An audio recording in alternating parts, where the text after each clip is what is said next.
July 2nd, 2016. Me and my family, my wife and 2 kids, my wife's mother and father, and then my mother and father, we all camp at the old Spetha Lake. We kind of make a little village out of the campground there, and we usually camp in one little tight group, and the only campsite available for them was on the far west side of the campground, so they were several hundred feet away from us. Normal evening camping with kids and grandkids. Grilled burgers at night, sat around the picnic table. The rest of the campground was doing the 4th of July stuff, and we had dinner. I don't drink, my dad don't drink, but it's a holiday weekend. My dad had 1 wine cooler and petered out, and we all decided to call it a night and go to bed. We went to our camper, watched some TV with our kids, went to bed. Everybody went to bed.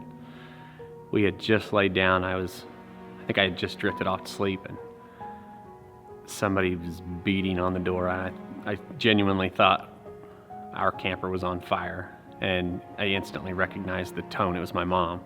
And I recognized in her voice, not sure what was going on, but it was bad. It wasn't good. So I sprung up, threw some clothes on, and it's like everything was in slow motion. Just, my wife had jumped out of bed. She's an EMT, so she had went to her vehicle to get her EMT med bag, and I sprinted across the campground and the playground area into Mom's camper, and the second I laid eyes on my dad, I knew he was having a heart attack, which was a secondary result of sleep apnea. I had been certified in CPR years and years ago, but man, it was like, at that time, just drew blank, just instantly started giving my dad mouth-to-mouth resuscitation. That went on for, I'm not sure how long, but it seemed like forever. And when my wife showed up to the door just moments later, there was an RN that was with her that was camping in the area from St. Joe. She instantly recognized the signs too, and I could hear sirens. Somebody had already called for emergency services, and they had picked Dad up with a sheet and carried him to the front of the camper to get him on a flat ground. And they did CPR for, I think, if I recall, it was 19 or 21 minutes. It looked bleak, it looked grim. I knew it was going to be a bad thing. It was close to the end of my shift, and I'm just pulling into town and getting ready to turn on my street, and just driving along, and the call comes out about 3 blocks south of where I'm going to turn, and I'm thinking, I'm going home, the ambulance has got this, and I get to my corner, and I don't turn. The next thing I know, I'm clicking on and going 39 and headed to the lake, and 39 for us is lights and sirens, and I'm just thinking, what am I doing? I'm not even doing this. And I get there, and first thing they do is they say, well, we need an AED, and I carry one in my car, and I said, I got it, and bam, they snatched it out of my hand and just took it in there, and that's the last thing I knew. I didn't go in. There was already 2 EMTs, I think, in there, and a couple of officers, and they come back out, handed me my AED, and said, thanks.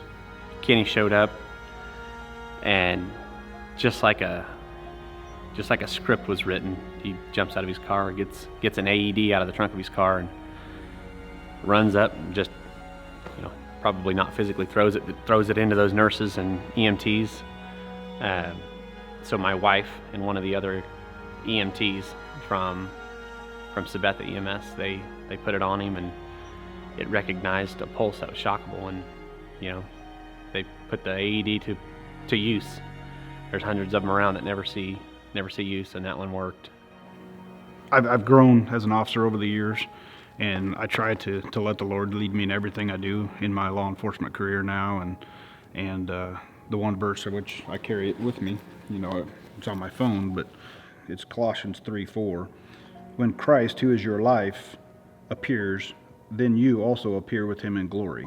So any glory that I would get would be through him and from him. And, I didn't do anything anybody else wouldn't do. It's just, I'm the one that he chose to take out to the lake that night. The EMTs had done diligence and done everything they were trained to do. with no positive results, no progress with the CPR. And Kenny happened to have that AED. As soon as it shocked him, he let out just a death-curdling groan. And, it was horrible to hear anybody scream like that, but at the same time, we knew he was still with us. So he took a short ambulance ride to Sabetha, and he got a helicopter ride from there, where he spent several weeks in Topeka in the ICU.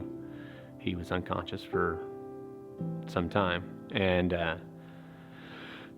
the heart doctors and the surgeons and everybody from down there at Stormont Vale, they came in and talked to us, and they explained to us, people that go through this and aren't breathing for 20 minutes, they rarely, astronomically odds, never make it. And if they do, you're going to expect to know someone very different. There's going to be long-term effects, brain damage and lack of oxygen, things like that. And he bounced back. He was sitting up eating in a few days.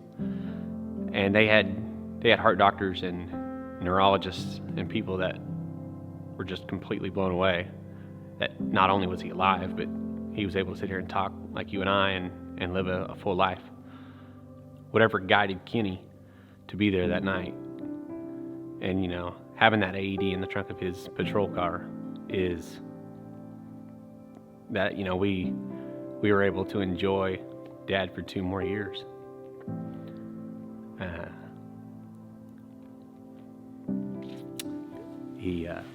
He was diagnosed with cancer a year later, and he passed away last year in October.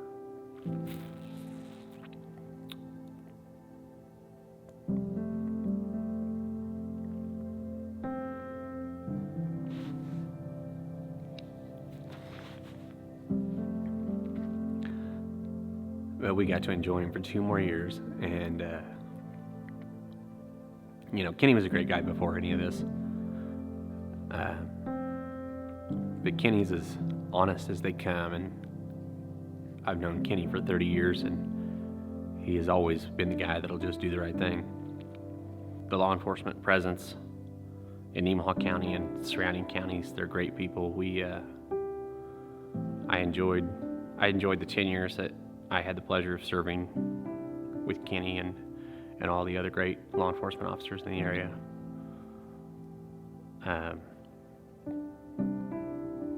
They're unsung heroes, that's for sure. And